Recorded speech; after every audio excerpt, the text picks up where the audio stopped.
The Ten Commandments, which so many political figures in this country are trying to have hung up in courthouses and other public buildings, those people seldom actually know what the Ten Commandments are.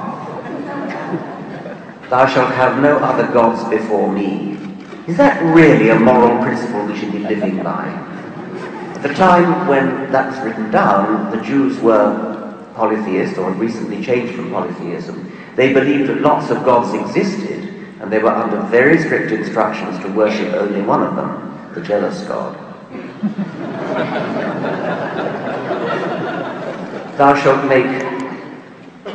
not make unto thee any graven image. A moral principle to live by. Don't make any graven images.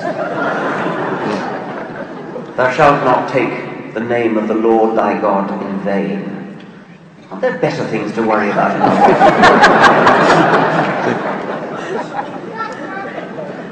Remember the Sabbath day to keep it holy. You may be familiar with the passage in Numbers 15:32, which I'll read to you. And while the children of Israel were in the wilderness, they found a man that gathered sticks upon the Sabbath day. And they that found him gathering sticks brought him unto Moses and Aaron, and unto all the congregation.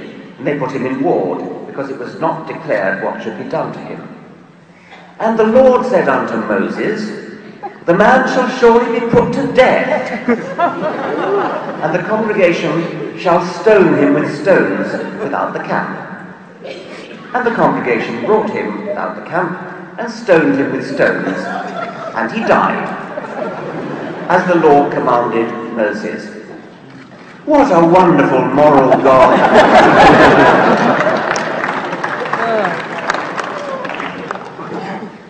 Honour thy father and thy mother.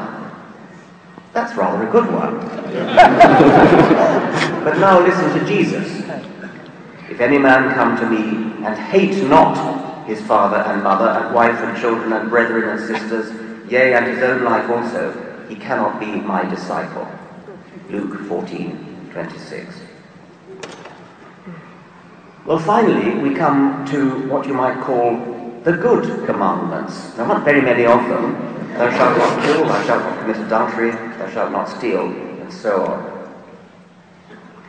Thou shalt not kill. Well, that's a pretty good motto. But you may remember Christopher Hitchens' sarcastic remark saying, roughly, Moses came down from the mountain with the tablets, and the Israelites said something like, well, I like to imagine it in John Cleese's voice. Oh, I see! Thou shalt not kill! Oh, how silly of me! We all thought it was a terrific idea to kill.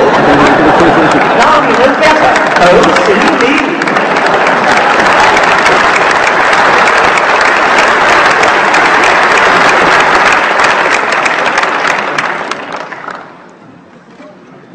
Anybody who has ever read the Old Testament will certainly not wish to get their morals from it. And if you meet anybody who gets his morals from the Old Testament, I think you'd be wise to give him a wide berth. But it's not just the Old Testament. The New Testament is just as bad. The odious doctrine of the redemption of sins by Jesus. This is not Jesus' own doctrine, by the way. This is St. Paul. I used to know a very distinguished scholar of ancient history whose life's work was to try to decide whether Plato or St. Paul was the greatest shit of all time.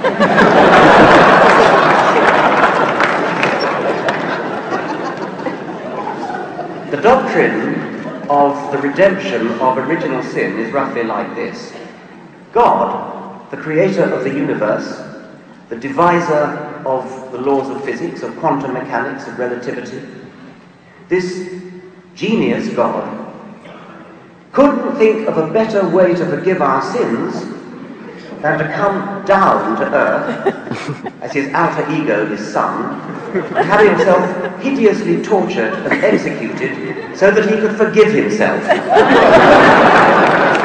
on behalf of all mankind, including future people, whether or not they actually intended to sin when their time finally came.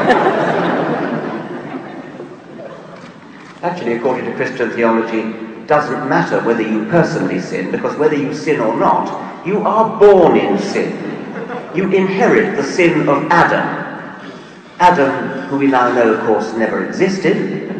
You inherit the sin of Adam, and it comes down to you, according to St. Augustine, via the semen of all your male ancestors since Adam. What a disgusting doctrine!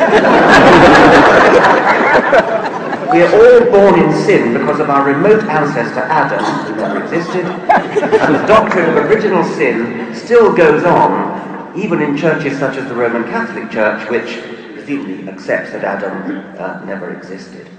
It's typical, by the way, of the theological mind, even the so-called sophisticated theological mind, that even when it's given up factual belief, such as in Adam, it carries on with the symbolism as though nothing had happened. It doesn't matter if the facts are disproved, you rescue them by turning them into symbols or metaphors or parables. Well, we better not get our morals from the New Testament either, or the Quran for that matter.